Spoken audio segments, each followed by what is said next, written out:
Hey guys, welcome back. If you're new, my name's Aylie. Today's video is going to be all about concealers.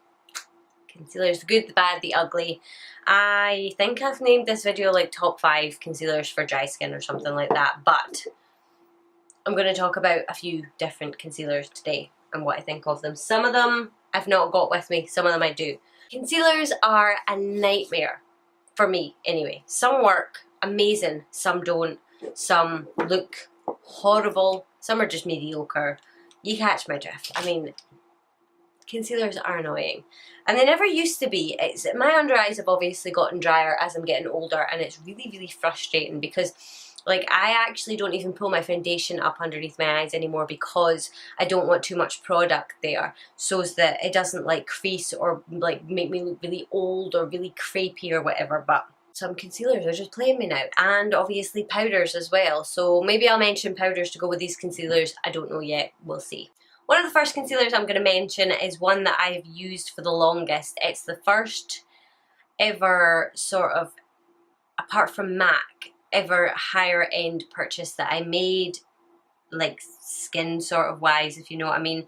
Like I bought like Urban Decay palettes and things like that, but this Urban Decay Naked Skin concealer was one that I've actually repurchased like at least 3 or 4 times.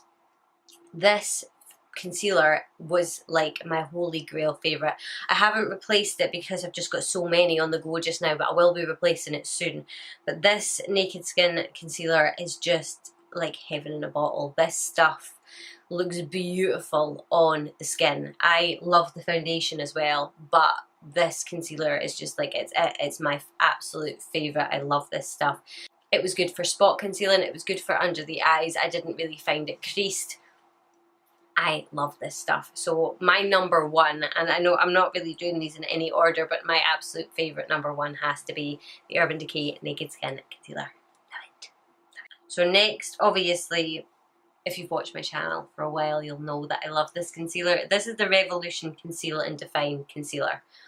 This stuff is my absolute everyday. I've got 2 of the big boys here. I've got it in my makeup kit, like my freelance kit or makeup artist kit, whatever, as well, because I just find that it works so well on so many different people. I have 2 big ones here, and I'm pretty sure I've got like a little one in my drawer as well because I just absolutely love the stuff so much. And yeah, I just find that it's a really nice lightweight concealer. It's not crazy high coverage, but it does its job, and it doesn't really feel heavy, and it doesn't feel creasy. I have it on just now, and it feels really nice on the skin, especially if you have dry skin. So Revolution Conceal and Define, they now do it in a super size. This stuff, I will put on the screen how much these are, but this is obviously a little bit more expensive. I think it's like £18 or something like that. The Revolution Concealer is, I want to say £7, which is ridiculous. The little ones are £4. I want to say this is £7, and this is more than double the little size, which is just ridiculous for such a good concealer. The next one that I have is a affordable one as well. This is the e.l.f. 16-hour Camo Concealer, and I really like this concealer. I have it in 2 different shades here, and one of them is medium beige and the other one's light sand, and I don't know why I got these 2 shades, because mixing them together makes a really good shade for me, but this is way too light and this is a little bit dark for me. This actually isn't bad right now. When I'm more fake tanned as well, it's a really good shade for me, but yeah, when I mix them together, they're not bad. This is a much thicker formula. It's a lot more like Shape Tape. Now, a lot of people were comparing the Conceal and Define to Shape Tape. I don't think that they're anything alike. I don't like Shape Tape at all. I think it's too dry. Down here is the Conceal and Define. I just find that it's a really, really nice creamy formula, and the e.l.f. Camo Concealer is a lot thicker, but it's just this hydrating feeling. I wouldn't say that the e.l.f. concealer is as good as the Revolution Conceal and Define, but it is a very close second. As you can see how this one just, I thought it was this shade, but it's not. It's just that little bit too dark. When I mix them together, you get like a more reasonable shade. So they are very yellow toned, but I think that's quite good for a concealer. But these last a really long time, and they don't look cakey and dry. I would say though this is a lot more forgiving than this is, because this will go a little bit drier just because it's got that heavier, stickier formula. But they don't crease like crazy or anything like that. They don't, you know, I'm over 30 years old and I can use them and they last a really good time and they don't look like horrible on the skin after like 2 hours. Another one that I do like but I don't like as much is the Flower Beauty concealer. I can't remember if I liked it the first time I tried it. I think that I liked it but it wasn't the best coverage. But I've come to like it a little bit more now. It's a really, really, really lightweight sort of dewy-ish formula. It smells like paint thinner. But if you don't need a lot of coverage underneath your eyes, this is a really, ignore the brown, that was from my eyebrows. This is a really, really, really good concealer if you don't need a lot of coverage, which a lot of the time I don't. So I wouldn't slather loads of this on, try to build it up to get coverage. I would just take it for what it is, which is it's a really nice lightweight concealer. So if you've not got crazy dark circles, this may be good for you. Okay, so throwing in a couple of ones that I just didn't like and didn't get on with. The first one I don't have, I'll put it on the screen. It's the Morphe one. I got that and I like the foundation, I have to say. I really like the foundation. The foundation is a little bit tricky to work with, but it is really beautiful on the skin and it does last a really, really long time. But the concealer I just really didn't like. I don't know why, it just didn't really agree at all. I don't think that I tried it with any other foundation. I might have to do that, but it's actually in my kit just now because I used it on somebody else and it actually looked really nice. So I think that obviously for drier skin it just wasn't the best.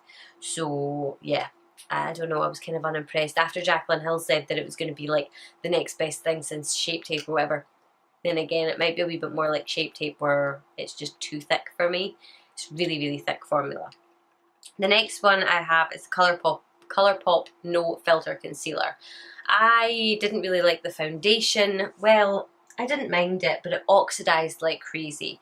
I found that this just didn't really do anything. I don't know, it's a really weird consistency. It's a little bit like the Flower Beauty one, but not, it doesn't dry down as nicely. This dries down a little bit more matte on me anyway. And I don't know, I mean, I used a good amount of it, but there was nothing really special about it, so it was kind of in my misses. Like, I wouldn't repurchase it. So, sorry. And it's all kind of like really separated now, so yeah. And then there's this. I've tried this about 5 times now, and I want to love it. I want to like it.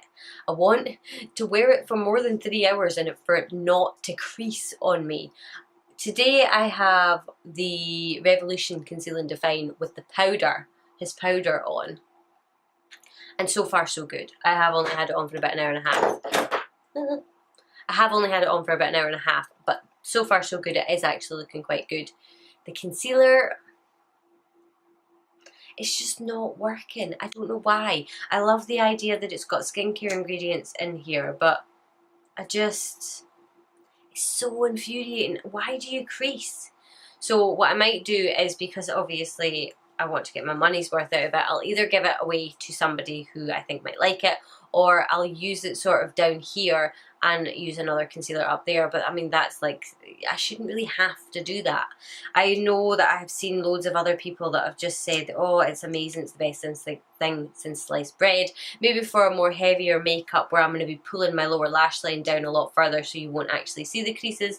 But it just, the creasing, like, if you haven't seen my video, I'll link it up here for you, but the creasing that I got with it was just, it was way more than you could handle. It was like, I'm surprised my clients weren't looking at me funny that day because it was so bad. So this is in my not good for dry skin pile, unfortunately.